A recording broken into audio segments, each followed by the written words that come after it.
apabila kita bersedekah ke masjid, ada beberapa kotak amal, yaitu infak, sedekah untuk fakir miskin, dan pembangunan atau pemeliharaan masjid.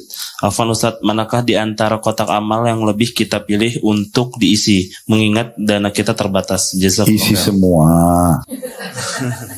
Sekarang saya tanya, kalau ibu masuk ke restoran, ada beberapa menu. Dan bisa saja ibu beli macam-macam kan. Beli nasinya, beli lauknya, beli mie-nya, beli minumannya. Masa kotak amal masih milih-milih? Oke Ustaz, saya cuma punya dana terbatas. Saya cuma punya 100.000. Oke, pecah aja ke situ semuanya. Nggak apa-apa gitu kan. Misal, itu kan bisa saja ya. Atau kalau tidak, kena masjid dekat rumah, ibu tahu tuh kotak amal selalu ada. Yaudah hari ini saya mau sedekah buat fakir miskinnya. Besok saya sedekah untuk masjidnya. Besok saya sedekah buat ini dan itu misal. Contoh. Tapi saya berharap setiap orang muslim harus lebih cerdas memikirkan kesempatan dan peluang yang Allah berikan pada dia dalam setiap kesempatan amal soleh itu. Jadi jangan sia-siakan. Soalnya sering kali di pengajian begitu ditanya ya, Ustadz mana lebih baik kalau saya mau sedekah ini atau ini? Selama kita bisa dua-duanya kenapa tidak? Kadang-kadang ditanya akikah atau kurban. Baik, akikah sama kurban. Kenapa harus salah satunya gitu ya? Kecuali memang keadaannya itu pengecualian dia betul-betul tidak punya uang kecuali hanya untuk akikah dan pas akikah anaknya ini jatuhnya di Idul Adha misal kan gitu, dia nggak ada pilihan, betul-betul nggak ada duitnya lagi, sudah dia akikah karena akikah wajib untuk dia kasih hak anaknya aja. Tapi kalau masih panjang waktunya, dia masih punya uang, kenapa nggak semua diraih pahalanya gitu? Jadi kita ini harus tamak dengan rahmat Allah Subhanahu Wa Taala, tamak terhadap amal-amal saleh, karena kita butuh itu Bu nanti. Ingat ya, ini penting untuk direnungi. Coba ibu di umur-umur kita ini harusnya sudah betul-betul merenung, stop sudah dari masa kelalaian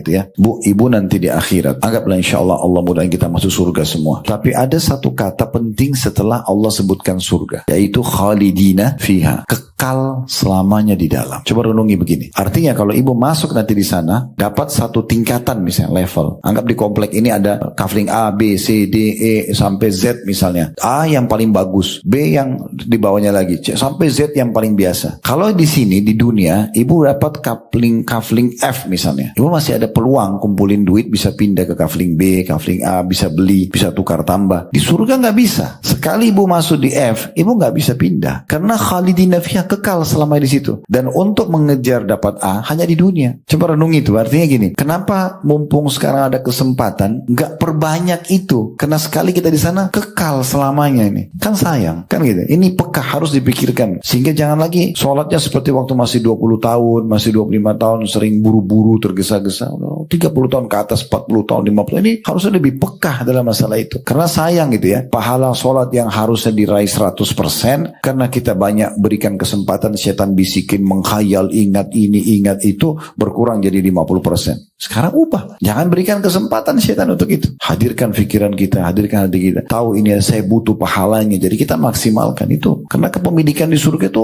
kekal, nggak bisa berubah gitu kan. Nggak bisa lagi kita upgrade diri kita, nggak bisa. Walaupun itu sudah sangat besar nikmatnya. Tapi kalau kita bisa dapat derajat lebih tinggi, kenapa enggak?